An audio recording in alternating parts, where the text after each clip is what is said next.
thinks that Max Anderson's role in the lineup might change this year just with the departure of some of the guys who had to go leave? Yeah, he settled pretty comfortably in that 5-hole last year. For us, I'd say we probably slide him up to make sure he gets up in the first inning this year, no matter what, whether it's hitting in a 2 or 3 hole. He's learning a new position last year at third base, and just seeing him just get more comfortable at it over the course of the fall. Where he's at now is night and day defensively. So he's a guy that, last year we DH'd at times to get him off his feet, to maybe clear his head. See him third base pretty much every day. Maybe some first base if we need it, but probably hitting 2 or 3 in the order. I guess we're going to talk about it in a minute, but what was different about Shea in the fall?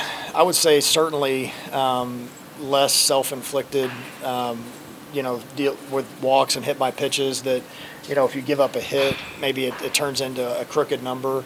I think the fastball command, I spoke to that a little bit about Christo. Shea's always thrown strikes. Shea throws more quality strikes now, where the glove side fastball away to the righty.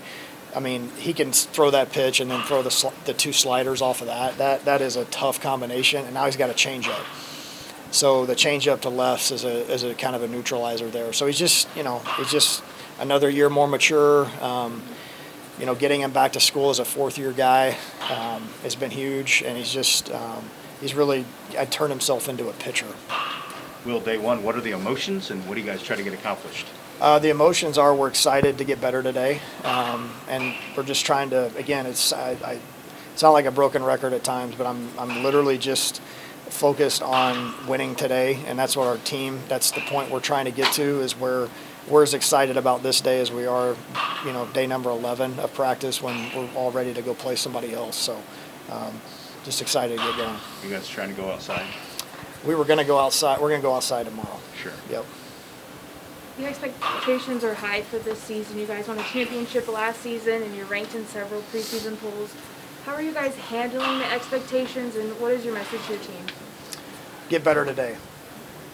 I mean, that's the message. We don't really talk about a whole lot of things that we can't control, good or bad. I know a lot was made of last year's team, not picked very high, and maybe use that as motivation. I would say maybe initially that was something that was brought up to the team, but I wouldn't say it was something that we talked about ever. It's a different set of circumstances potentially this year with, the expectations were fairly low. Last year we knew internally that what we had.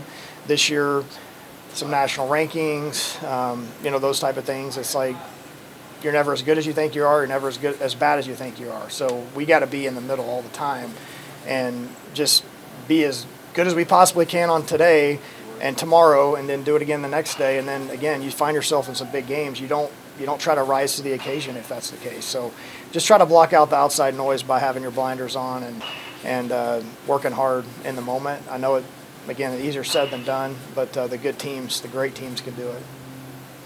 How are you guys health-wise going into that? Health-wise, we're in a great spot. We've got pretty much all of our arms available. Gomez is back, and I know that may be a question, but he looks great. He's worked really hard. I mean, he's had a couple of major setbacks, and he's worked awfully hard to get back, and he looks great. So we're healthy, and we've got a lot of options available that way.